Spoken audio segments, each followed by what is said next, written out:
right? They've been raising money, right? Yeah. To me, it's just absolutely ludicrous. But Melicon said, if it's for a worldly cause, then yes. But for just financial gain, then hell no.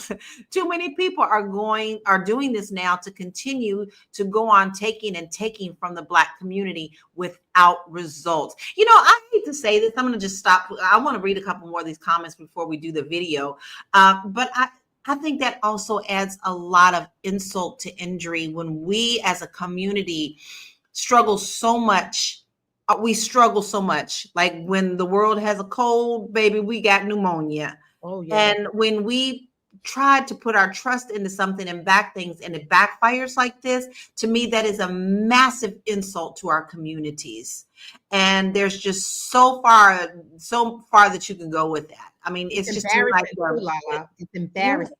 It is. Because it just shows that we really don't have any true blue people sitting in our communities. Nobody is true anymore. Where the Malcolm X's? Where the Martin Luther Kings? They don't exist anymore. I know. And if they do, we don't hear from the unsung heroes. We don't know where they are.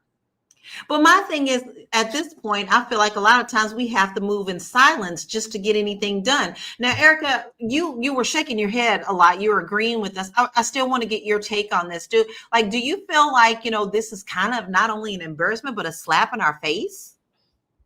It's a combination of the two. I mean, if you think about it, over the last, let's say, year or so, when he's been on his social media rants, when has he talked about the school? He said nothing about it.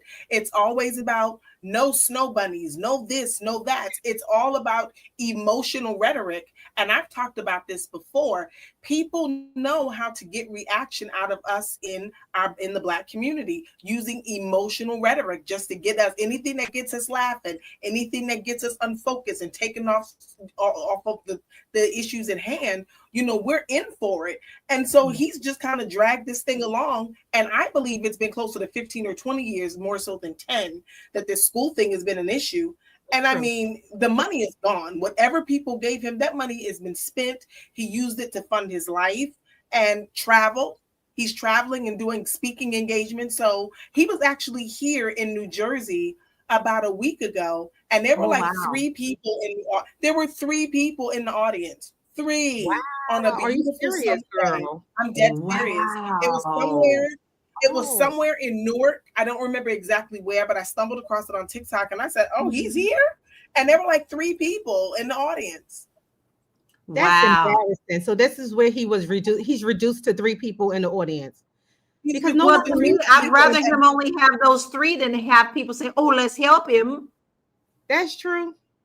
True. Now, Jason Johnson said, "Hell no, don't give him a dime. He already squandered the school's money."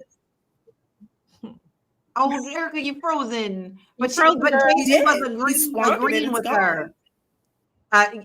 So it says, Jason, I'm sorry, you got frozen, Erica, and I couldn't hear you. But Jason is agreeing with you by saying, hell no, don't give him a dime. He already squandered the school's money. We're not expected to put his daily life. I agree with that. And then we also have Aru who said, I've been giving to Umar for 10 years. He did buy 2 buildings, but that's it. Now he wants more money. I'll admit I gave toward his school years ago, and now I'm feeling played. No way am I giving again.